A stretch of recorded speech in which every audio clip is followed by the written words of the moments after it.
How's it going, guys? I'm here to review Horror of Dracula 1958. This is the story of Dracula, a creature who destroys all whom he touches. Dracula the terrifying, the feared, who sleeps in the tombs of the dead by day and arises at... So this film is distributed by Hammer Films. Hammer is a horror movie company they make British horror films pretty much. And this movie stars Christopher Lee and Peter Cushing. So this is the first take on Dracula with Christopher Lee. Personally, this is my favorite version of Dracula, Christopher Lee. A lot of people will say Bela Lugosi or Gary Oldman, but personally, I like Christopher Lee as Dracula. He's my favorite Dracula because out of all the movies, including this one, he's just ruthless, he's evil, sinister, satanic. I don't know. That's like, he is the pure definition of evil, like the way Dracula should be in these movies. And Peter Cushing to me is like the perfect Van Helsing. He's like old-fashioned, proper English, a gentleman, but at the same time he kicks ass, like just killing all the vampires because he's like a vampire hunter. I don't know. Peter Cushing as Van Helsing just kicks ass. So proper. He's a gentleman, and just he does it with style too. I don't know. There's something about Peter Cushing. He's just so awesome. Not to mention, Peter Cushing was in Star Wars. He played Grand Moff Tarkin, which is really cool. And Christopher Lee played Count Dooku in the Star Wars prequels. This movie pretty much is like the retelling of Bram Stoker's Dracula novel. It's pretty much the same story, but different at the same time. It's like a retelling. We've seen this many times before with Nosferatu, Universal Pictures' Dracula with Bela Lugosi, and 1992's Bram Stoker's Dracula. But this one, it's the same story but with a little twist. There's a character named Jonathan Harker. He visits Dracula so that way he can write books with him. That's what I mean. This movie's kind of different, like, because in the other one, Dracula was looking to buy a property in the other stories, but this time Jonathan Harker is gonna write books with the Count.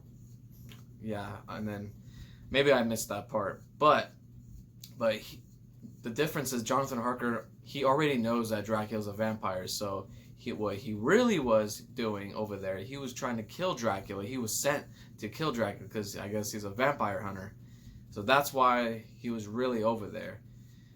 But of course, shit happens.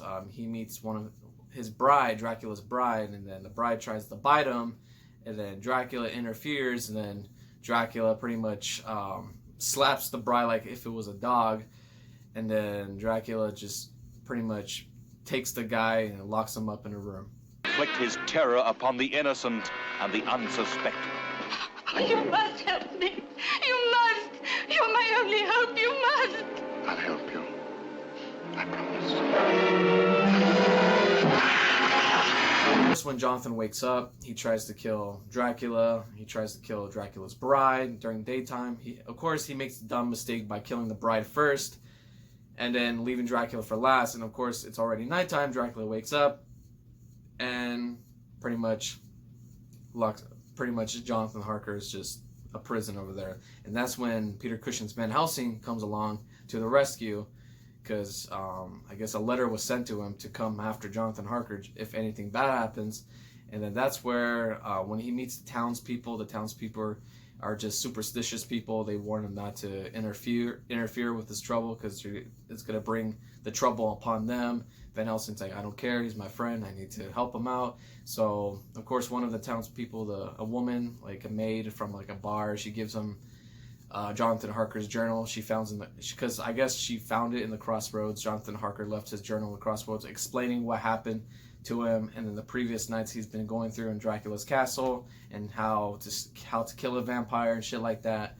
So Van Helsing tries to go in the castle to see if Jonathan Harker's there. Obviously he's a vampire, so he has no choice to kill Jonathan Harker. And Dracula goes back to where Jonathan Harker lives so that way Dracula can seduce and kill Jonathan Harker's beloved bride, wife, Mina. Of course, she becomes a vampire, obviously. And now Van Helsing comes to the rescue, has no choice to kill her. And then he has to save Jonathan Harker's brother-in-law and his wife.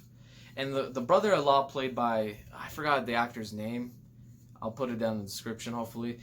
He plays Alfred Pennyworth in the Tim Burton, Joel Schumacher Batman movies, which is really cool. So he's in this movie too. That's pretty much the plot in a nutshell. Peter Cushing's Van Helsing is pretty much trying to stop Dracula and his tyranny of evil. What did I think of this movie? This movie is a classic. It's one of the best Hammer films ever made. It's honestly one of the best movies, period.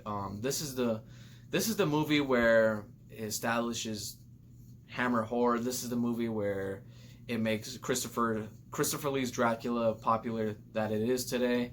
And this is the first one in the franchise. There's a lot more Christopher Lee Dracula movies. There's a lot more. I think there's like 6 or 7 more. But yes, this is pretty much the first one in the franchise. And of course they do other Hammer horror films, Christopher Lee and Peter Cushing. It's not always the Dracula films. They appear in like werewolf movies. They appear in like Frankenstein movies. They appear like just any other Hammer horror film pretty much. They are in. They're like the 2 stars of the horror genre. This is not Lucy, the sister you loved. It's only a shell, possessed and corrupted by the evil of Dracula. How do you destroy a fiend who has so far proven himself indestructible? Those who come to end his reign of terror stay to become his victims. The characters in this movie is well written. The atmosphere, the aesthetic, the old school feel to this movie, like the gothic horror into this feel, like, yeah, the gothic horror feel to this movie is just amazing. There's really nothing bad I can say about this movie. This movie is, come on, it's 1958. It's a classic.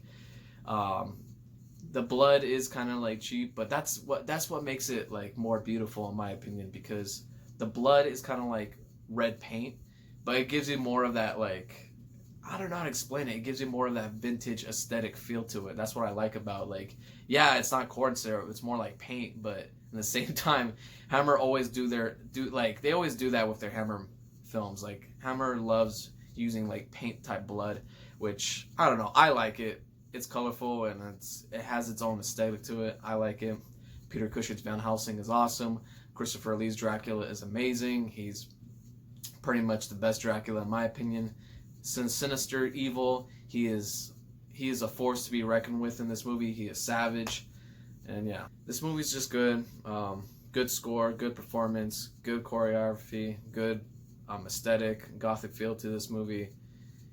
Yeah, I love this movie. I would give this movie a solid 9 out of 10. This is truly a good Hammer horror classic. So that was my quick review of Horror of Dracula in 1958. Please leave a like, subscribe, and leave a comment, and I'll see you guys in the next one. Dracula, the bedeviled master of all that is evil.